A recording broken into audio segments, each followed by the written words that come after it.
بسم الله الرحمن الرحيم، والصلاة والسلام على رسول الله وعلى آله وأصحابه وأتباعه إلى يوم الدين. أما بعد، أتينا خزمتي آية فيروزانا لسورة واقعة لا آياتي بنجاو حفتاو بينجوا حتى أشتاو دو. أعوذ بالله من الشيطان الرجيم. فلا أقسم بمواقع النجوم وإنه لقسم لو تعلمون عظيم إنه لقرآن كريم في كتاب مكنون لا يمسه إلا المطهرون تنزيل من رب العالمين أفبهذا الحديث أنتم مدهنون وتجعلون رزقكم أنكم تكذبون. أم آية الشينانا وكارو سببي تيد أبزيو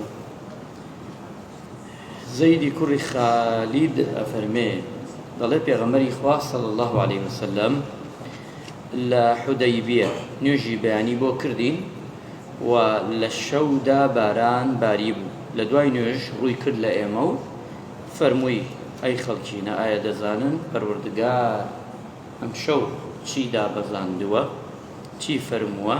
ئەوانە شوتیان خوای گەورە و پێغەمبەرەکەی ئەزانێ کە چی فەرمووە.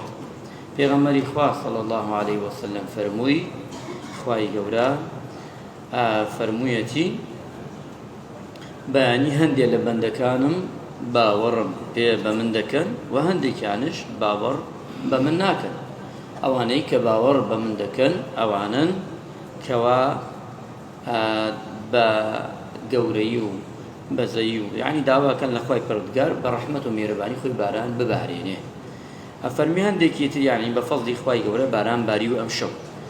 ئەمجا ئەفەرمی ئەوانی تریانش و باوەڕیان بە ئەستێرەش نییە، ئەمە ئەوانەی کە باوەڕانێنەوە. ئەوانی تریانش باوەڕ بە من نایەنن، دەڵێن ئەم بارانە ئەستێرەکان باریانە.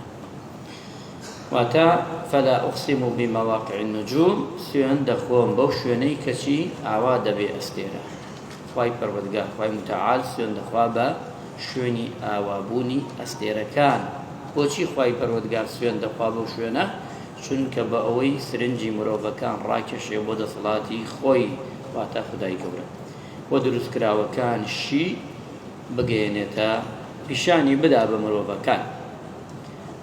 وإنه لقسم لو تعلمون عظيم ئەگەر ئێوە بزانن ئەفەرمێ و ئەو شوێنە واتە ئەو سوێنە گەورەیە کە خوای پەروەردگاری خوا بەوەی کە مەخلوقاتەکەیت.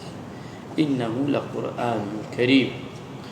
ئەمجا ئەفەرمێ خوای پەروەردگار بەڕاستی ئەوەیە کە وەحی دابەزیوە بە خوای پەروەردگار قورئان کەریم، واتە بەڕاستی ئەوەیە کە وەحیە کە قورئانە، ئەو قورئانەیە سوود و هەموو خەیر و پاداشتێکی تایە بۆ مرۆڤ.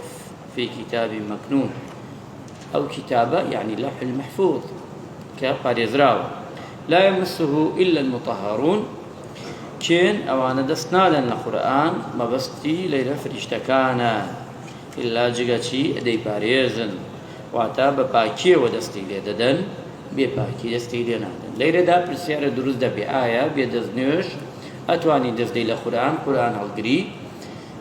ڕەئی جیاوازەیە، هەندێکیان ئەڵێن ئەمە مەبەستی دەستنوێژە کە دەستنوێژت بێ قورئان هەڵگری، هەندێکیانش ئەڵێن نەخێر، بەڵام ڕەئی ڕاجح ئەوەیە ئەتوانی قورئان بخوێنیتەوە بێ دەستنوێژ، بەڵام باشتر وایە دەستنوێژت هەبێ، باشترە و سونەتە و مستحبە، بەڵام بێ دەستنوێژ ئەتوانی قورئان بخوێنی. تنزيل من رب العالمين، أو قرآن لا يبرد وهمو ياتوت خوارو. أفبهذا الحديث أنتم مدهنون، بمعنى يمانا بروانا عقل أمانيك أخواي بردقار باسك وتجعلون رزقكم أنكم تكذبون. ولباني أوي لدواي أوي كسباسي خواك نزلنا بنعمتكان الرزق الروزي كانتان يمان إيوا بمهرباني وقوري خواي بردقار كباران دبالي لبسرتان كإيوا يمانها بروانا كانوا بروا باستيرا كانوا. واتە سەبەبی نزولی ئەم ئاەتانە ئەوەیە کە پێغەمبەری خوا صلی الله علیه وسلم لە پێشدا باسمان، بەڵام ئێمە تەفسیرێکی شی کەم دەکەینەوە بۆ ئێوە. صلی الله علی محەممەد و علی